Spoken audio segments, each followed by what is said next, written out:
So if you are someone who is dealing with loss right now, whether it's loss of a pet or a loved one, especially during this super isolating time that is this pandemic, and you want to feel like you're not alone just for a few minutes, you should probably keep on watching.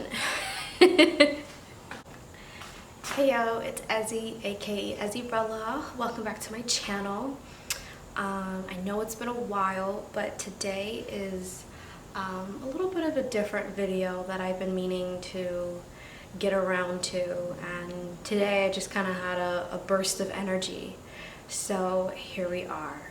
I know it's been a minute and this is a new setup and I'm filming in my garage, and I haven't posted in, I don't know, like a while now, and I have my reasons for it. But today's video is sort of a different kind of video. It's more of a conversational kind of video, and today the topic of discussion for today is grief and losing a loved one and trying to cope and overcome that. So I don't know if you've noticed, we're kind of in the middle of a pandemic, and for those who don't know, like a little bit over a month and a half ago, I lost my dad, and so that's kind of like the reason why I'm like making this video, is because I kind of just wanted to hop on and, I don't know, like maybe give advice or receive advice or anything, I guess, but really just to talk. On June 16th, I actually lost my own dad to stage 4 lung cancer. It's not something that, besides like my immediate friend group, it's not something that it's not anything that anybody knew about. And if I can talk today, what ended up happening was last, July of 2019, like July 30th, my dad was diagnosed with stage 4 lung cancer. Now, if you or anyone you know has ever been through that kind of diagnosis, you would know that it is the scariest thing you could hear. It's terrifying. Now, a year ago, I remember it was like, what, 3 months after I graduated, I was on the fence. Oh God. I'm like hiding. Anyways, it's like this kid on the way. I'm sorry. Anyway, so shit, what was I talking about? Oh yeah, so he got diagnosed 3 months after I had graduated from college, which is a pretty big milestone in your life. But after I graduated, I knew I wanted to take the year off, but my plan was to either take the GRE and go to grad school and get my master's, or I was gonna go study for the LSATs and apply for law school. But I did know that I was gonna take the year off. But that July when my dad got diagnosed, I never told him that, but I really did just kind of put everything on hold, because in my mind I was like, it's stage 4, and stage 4 means that it spreads like past the lungs and to other parts of the body. But so I mean, that was my reasoning for just kind of sticking around, because I think my biggest regret would have been if I had gone away to school, or if I had gone and done a internship somewhere else. I think I would be living in a lot of regret. In the beginning of his diagnosis, the prognosis itself was pretty okay. I felt like we had a little bit of hope. They said they caught it early, and towards the first, I want to say from August till January, my dad actually looked really well for someone who had stage 4 lung cancer. He was still going to work, and then after work, like 3, 4, 5 days a week, he would have his chemo, and he still had his hair. Besides like the fatigue and being out of breath really quickly, he was still relatively healthy. Now, January to March is when things get kind of tricky, because remember, like right in March, that's when the shutdown happened, and basically my sister came back from school. My school was definitely put on hold, and everything sort of just started shutting down. I want to say around March is when his state really started to deteriorate, and it got to a point where here he was, the most healthy person I know. You know, anyone who knows my dad knows that he was a clean eater, rarely ate meat, he was active, he was fit. Honestly, he was really in better shape than most people I know my age, including myself. I mean, he's someone who really advocated for health and being healthy and taking care of your body and taking care of your mind. But it just goes to show you, you can be as vegan as you want, as vegetarian as you want, as healthy as you want, as active and fit as you want. And if it's your time to go, it's your time to go. And that's what happened, you know. I want to say around like after my birthday in April, I really saw a shift in him. And that's when he started the real radiation. And you can tell, like, at that time, it really took a lot out of him. And it's just one of those things that I wouldn't wish it upon my best enemy. Seeing someone go through that type of sickness, you actually become a lot stronger than you give yourself credit for. I want to say coronavirus is actually a blessing for some people, and it's a curse for others. In my case, I'd actually argue that the silver lining in terms of the shutdown and being shut down from March all the way up until the end of June was that I was able to spend my dad's last 3 months of his life, unbeknownst to me, with him. You know what I mean? I was able to spend those last 3 months with him. And, you know, I think right now I'd be a different person if I was working through that. And if I hadn't been able to spend almost every moment with him. I think his loss would hurt a lot more, I think. He died on June 16th, which was 6 days before Father's Day, which I'm not even gonna hold you, like, that in and of itself was hell. Just to give you a little context, like, I've never actually lost anyone before. I've never lost anyone before. We never had any pets growing up, so never buried anything, and never been to a funeral. Oh shit, where's my neighbor?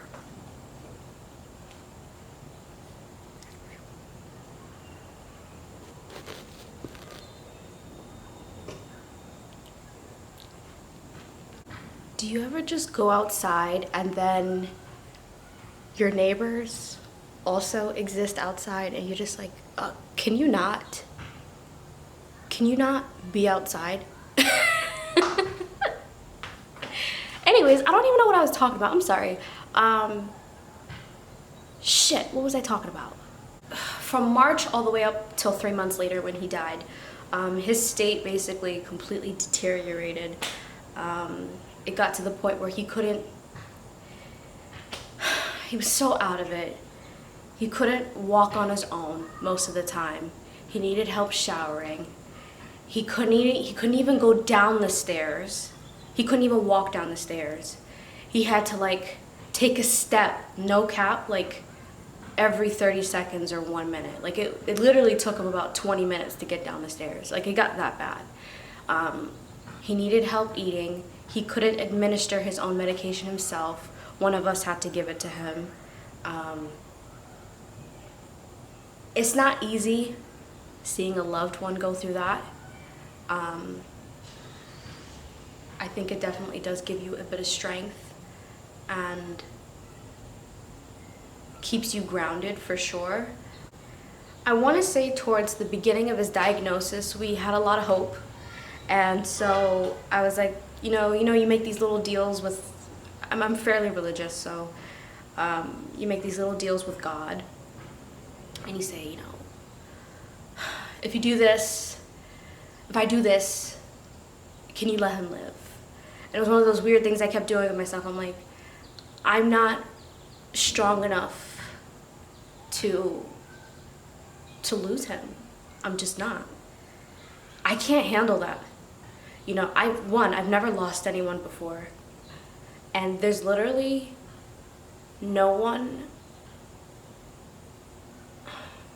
I love more than my parents, especially my dad. And the thought of losing him at 23, when I'm really just starting out my life, and the prospect of losing him, to me, was my biggest fear in life. I always knew that one day I was gonna lose him. That's obvious, you know what I mean? That's kind of like the circle of life, The children are gonna be the ones who are gonna marry their dads and their moms. But I never, a year ago, when he didn't have cancer, if you had asked me that a year later, not even, less than a year later, no, not even, because June 16th, 2019, if you had told me exactly 1 year later that I would lose my dad, I would have been like, what? Fuck?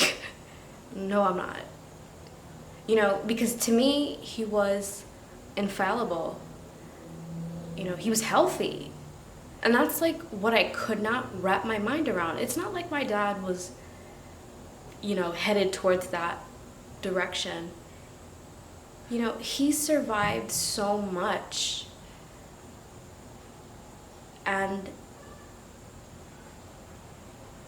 I never, you never think it happens to you, or no. You interrupted my shit, dog. Oh, you're making something? Yeah, it's okay. Sorry. It's okay, you didn't know. The day he died, he was actually, all right, let's rewind. So a week before he died, that whole week, because he died that Monday, the 16th of June. So that whole previous week, he actually was in the hospital, and he was in the part of the hospital where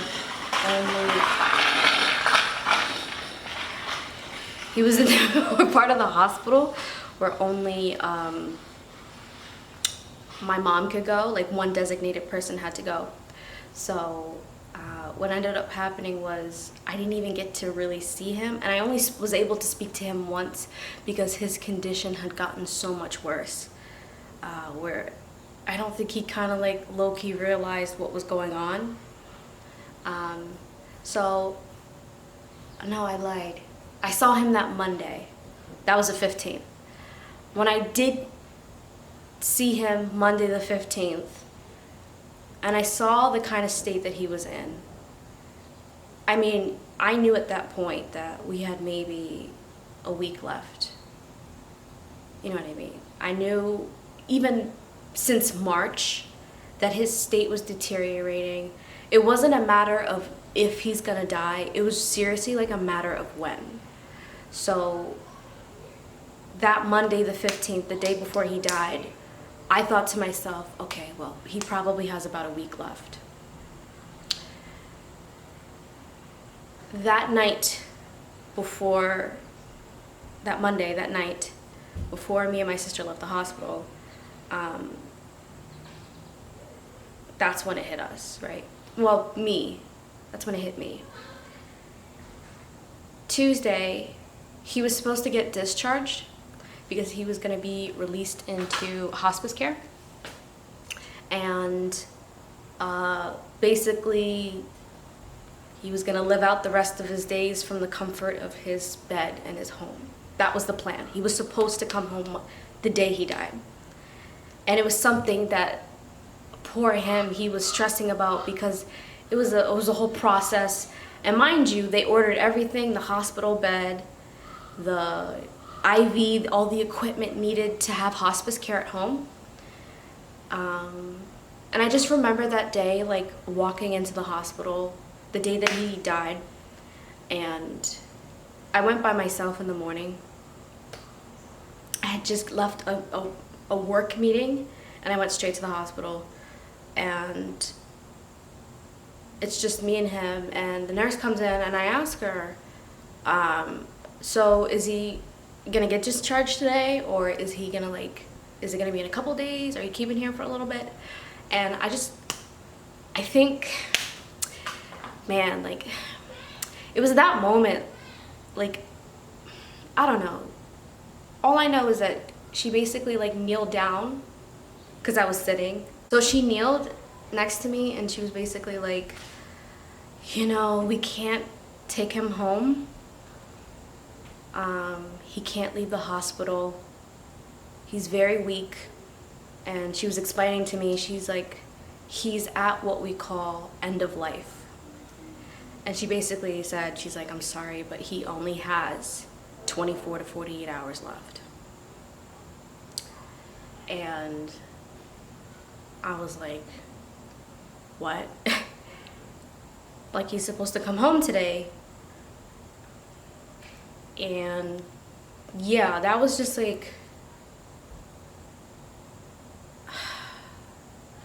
low-key, part of me was relieved, because in the beginning of his diagnosis, I was like, oh, God, please save him. I can't lose him. The idea of having to live a life at this age without him is unfathomable to me. I can't do it. I will die from the grief. I can't lose him now.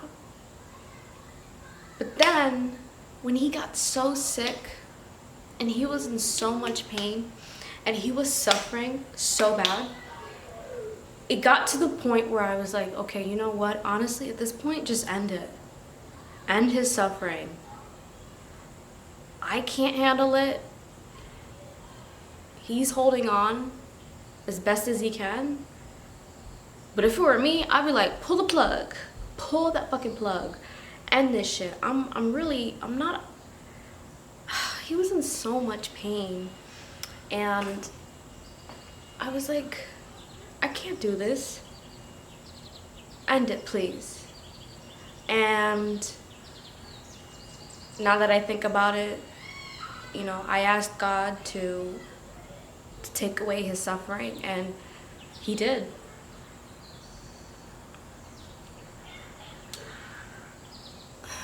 Which goes into the main part of the video, losing a loved one. Especially during this time. It's August now, but when we lost him in the state of Pennsylvania, the state was still basically closed except for essential businesses. And the funeral, we couldn't even have more than 25 people there. Everybody had to remain 6 feet apart. We have most of our family and friends are in Canada, Europe, and Africa. His own siblings couldn't come to his funeral. You know, his lifelong friends couldn't come to his funeral. So many people couldn't come. And part of me thinking this isn't fair. Like, all our family and friends should be here. We should all be like celebrating his life and mourning and grieving. But the borders, even now, are still closed. So the only people who are able to come are people who live, I guess, within the States. And that first week was like, I cried, but I didn't really cry like that much over the fact that he was gone. I cried because I kept seeing other people cry. And seeing other people cry makes me cry, unfortunately. So it was a lot of accepting, you know, it was a lot of reminding myself that, you know, he's not in pain, he's not suffering, he's not hurting anymore. You know, I don't mean to like shove my faith down people's throats. I know I hate when other people do that, but just for context, I'm Muslim. So, you know, we believe in our faith that, you know, if you're granted, if you're going to heaven, right, you can be reunited with your loved ones. And so I don't know if other people have faith, I don't know, or not, it's okay, but I hold on to that personally, and it's helped me cope. Talking, I know it's so cliche, everyone's like, just talk to me, you know, let's just talk about it, I promise you I'm only a phone call away. And then, you know, I low-key don't like calling people about it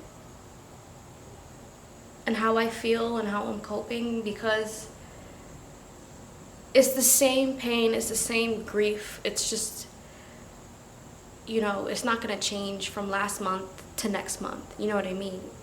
It's just gonna be, I'm sad, I miss him. Life sucks without him. But I'm gonna do everything that I can to make sure that, you know, his legacy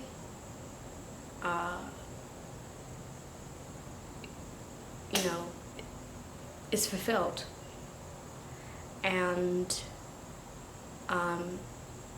to anyone who has lost someone over maybe a chronic illness, a sudden death, maybe you've lost someone because of COVID,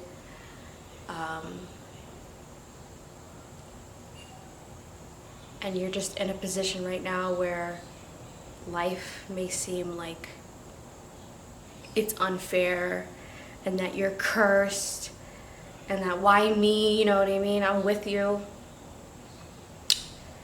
But all I can say is you don't necessarily have to have faith in a higher being,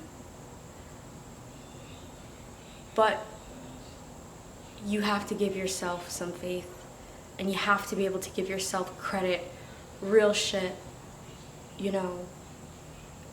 I say that God doesn't give you anything that you can't handle, but if you don't believe in God, that's cool. The universe won't give you anything that you can't handle.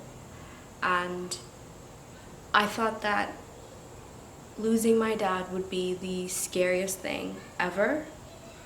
But now that he's gone, and now that I reflect during these past few months on how I've been doing and how I've been coping, I can honestly and truly say that I'm proud of myself. Honestly, I thought I would, you know, the idea of losing my dad would sink me into this deep depression, and I would be immobile and I wouldn't be able to get out of bed, and I'd have no motivation to do anything, and I would be so down and really going through it. But if anything, it's quite the opposite. You know what I mean? I find myself being so motivated by his loss. You know, now that anxiety of not knowing when he's gonna die is gone, and now that he's gone, I find that now I can truly focus on myself and focus on my career and what I want to do. And that is also another silver lining. I feel like there's nothing really holding me back. I'm not sitting around and worrying, okay, I can see my dad getting worse, but I don't know when he's gonna die. You know, that's gone, you know. So I'm so happy and proud to say that now I'm in the process of applying to grad school, and I even applied for this volunteer abroad thing for Africa, and I'll find out in a couple weeks if I get in. If not, whatever, I'll just go to grad school.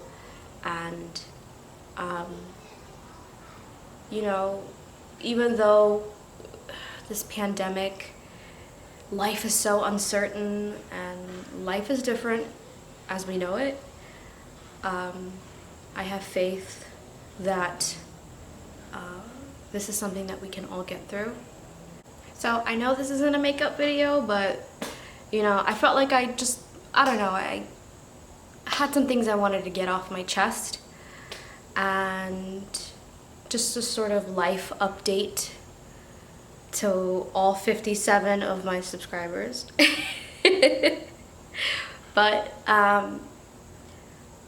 just to anyone who's ever lost someone, you made it this far, and that's impressive in and of itself.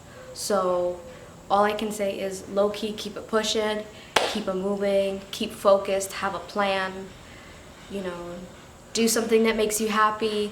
You know, I have a good friend of mine who gave me a book. You guys should check it out.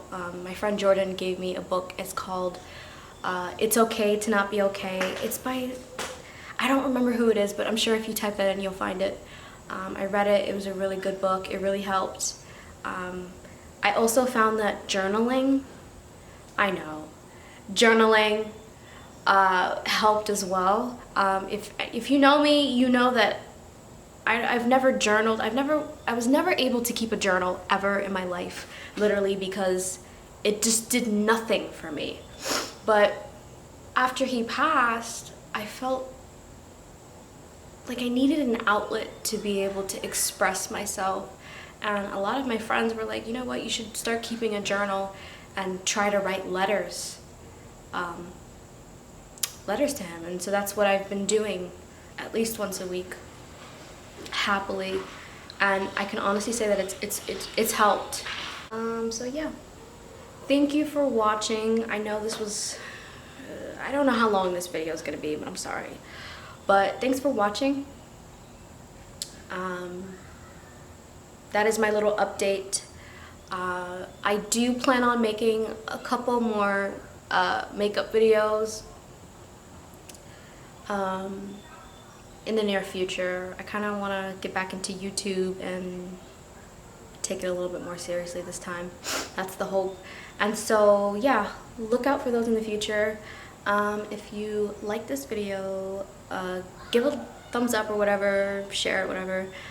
Also, if you yourself have lost someone, not even just during COVID, just in general, I'd love to hear about what you've done to internalize and process your grief. I think it could help me, and who knows, maybe it could help other people. So there's that. So yeah, don't forget to like, comment, subscribe, or whatever if you want to. I'm not gonna be one of those people like, subscribe to my channel. Thank you, and have a good one.